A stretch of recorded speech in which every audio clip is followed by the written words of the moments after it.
10월 11일 수요일 매일의 묵상에 오신 여러분들을 주님의 이름으로 환영하며 축복합니다. 오늘 우리가 함께 묵상할 본문은 에스겔 29장인데 오늘 매일의 묵상 시간엔 에스겔 29장 1절부터 5절까지의 말씀을 함께 보도록 하겠습니다. 열째 해 열째 달 12째 날에 여호와의 말씀이 내게 임하여 이르시되 인자야 너는 애굽의 바로 왕과 온 애굽으로 얼굴을 향하고 예언하라. 너는 말하여 이르기를 주 여호와께서 이같이 말씀하시되 애굽의 바로 왕이여 내가 너를 대적하노라. 너는 자기의 강들 가운데에 누운 큰 악어라. 스스로 이르기를 나의 이 강은 내 것이라. 내가 나를 위하여 만들었다 하는도다.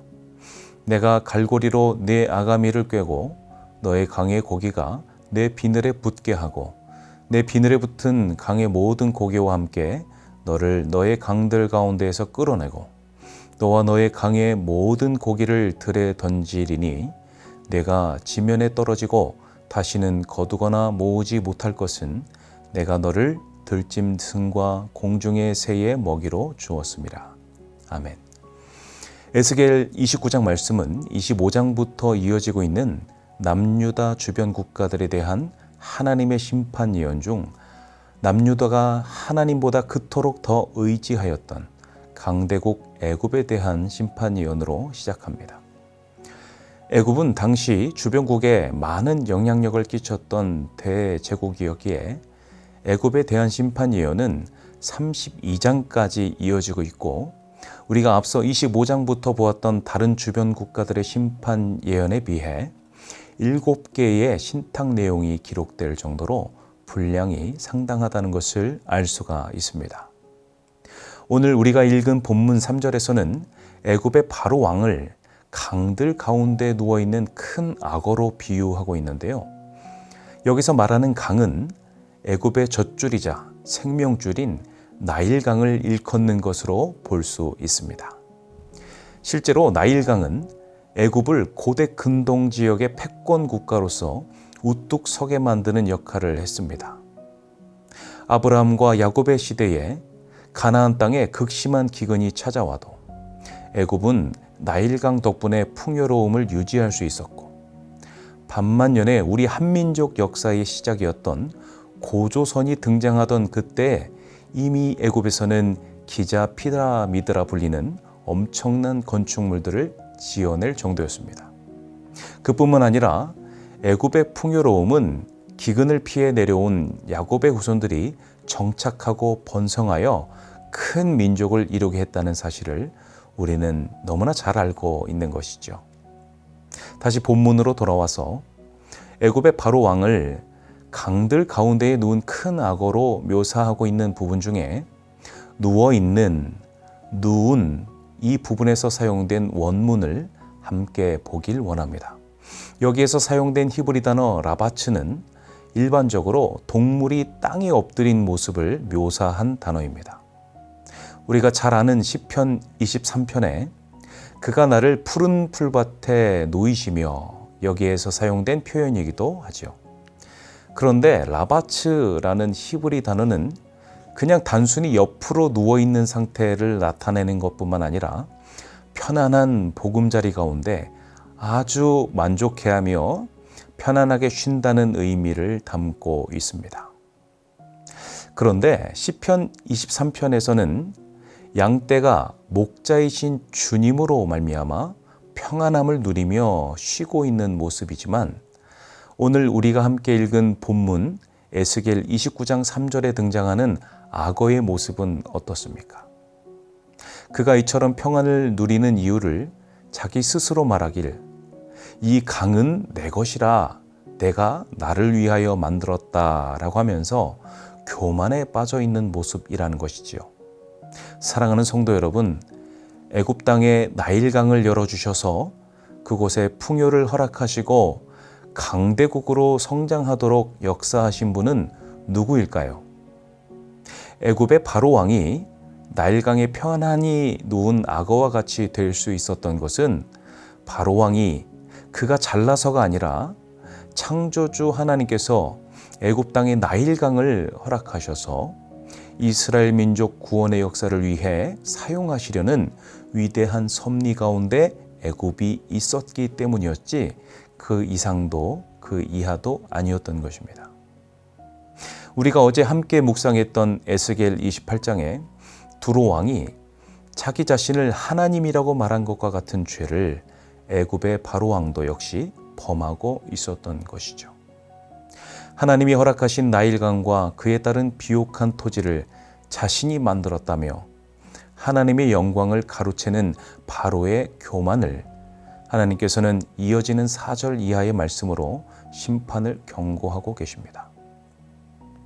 4절에 내가 갈고리로 내 아가미를 꿰고, 악어는 파충류이기 때문에 원래 아가미가 없습니다.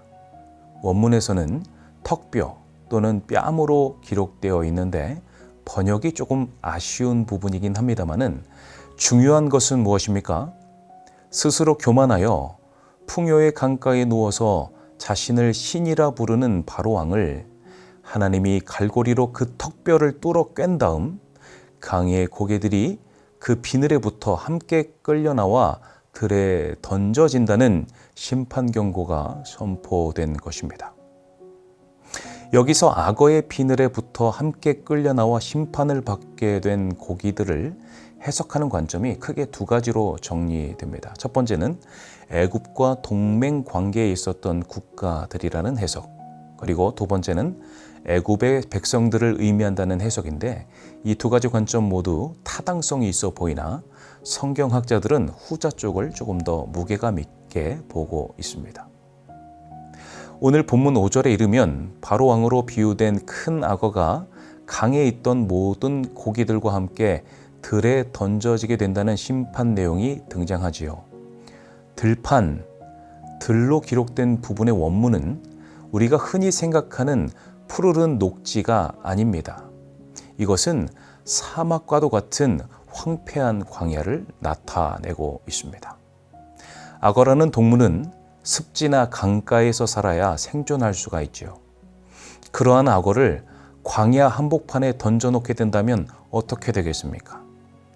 그가 습지 또는 강가에 있을 때에야 먹이사슬 최상단에 위치하여 두려워할 것이 하나도 없는 막강한 존재가 될 수 있지만 황폐한 광야 한가운데에 갑자기 그가 놓이게 되면 그 순간부터 1분 1초가 위태로운 상황이 될 수밖에 없는 것입니다. 그때부턴 건조한 날씨 문제는 둘째치고 굶주린 들짐승과 하늘을 나는 독수리의 표적이 되어 결국 죽음을 맞이할 운명이 되는 것이죠. 사랑하는 성도 여러분, 우리는 오늘 본문 말씀을 통해서 하나님을 의지하지 않고 주로 인정하지 않으며 세상의 것을 자기의 자랑으로 삼고 내세우는 인생의 결말은 절망과 심판뿐이라는 사실을 배웠습니다. 시편 146편 말씀에 야곱의 하나님을 자기의 도움으로 삼으며 여호와 자기 하나님에게 자기의 소망을 두는 자는 복이 있도다 라고 기록된 것처럼 오직 하나님만 나의 도움으로 삼으며 의지하는 인생이 다 되시기를 주님의 이름으로 축복합니다. 오늘 우리가 함께 본문으로 읽지는 않았지만 에스겔 29장 6절 이하에서는 애굽을 연약한 갈대 지팡이로 묘사하고 있습니다.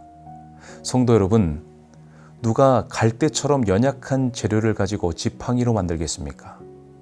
이왕이면 튼튼한 나무로 재료를 삼거나 요즘 같은 시대엔 합금으로 만든 지팡이 정도는 되어야 등산이라도 할 수 있지 않겠습니까? 사랑하는 성도 여러분, 우리가 하나님을 떠나 의지하게 되는 것들은 그것이 어떠한 것이든 결국 갈대로 만든 연약한 지팡이 같은 존재라는 사실을 기억하시길 바랍니다.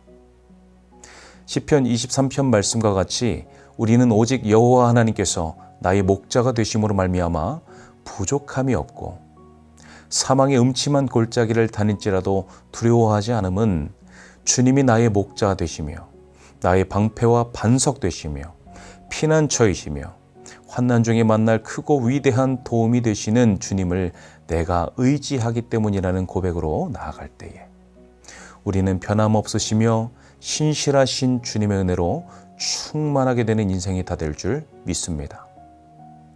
오늘도 주님이 허락하신 귀한 하루 함께 살아가실 때 내가 이렇게 평안할 수 있는 이유는, 아니 그리하지 아니하실지라도 내가 이렇게 웃으며 노래할 수 있는 이유는 나의 힘과 능력 되시는 주님이 계시고 내가 그 주님을 의지할 수 있기 때문이라고 담대히 고백하며 살아가는 저와 여러분 되시기를 예수님의 이름으로 간절히 축원합니다. 기도하시겠습니다. 오늘도 여전히 우리의 도움이 되시며 참 소망이신 우리 주님만을 찬양합니다. 오늘 묵상한 말씀 내용이 애굽에 대한 심판으로 가득하지만 우리는 오늘 본문 말씀 안에서 신실하시고 미쁘신 하나님을 발견하며 우리가 의지해야 할 대상은 오직 하나님 한 분이시라는 사실을 다시 한번 깨닫게 됩니다. 주님 간절히 구하오니 우리가 세상의 것 의지하지 않고 오직 주님만 바라보는 인생 되도록 인도하여 주옵소서. 주님께서 우리의 삶에 허락하신 모든 것들이 나의 소유가 아니라 하나님의 것임을 인정하고 주님께 감사함으로 구별하여 드릴 수 있는 믿음의 권속들이 다 되도록 성령으로 우리를 이끌어 주시옵소서. 감사드리며 우리의 소망 되신 예수 그리스도 이름으로 기도드리옵나이다. 아멘.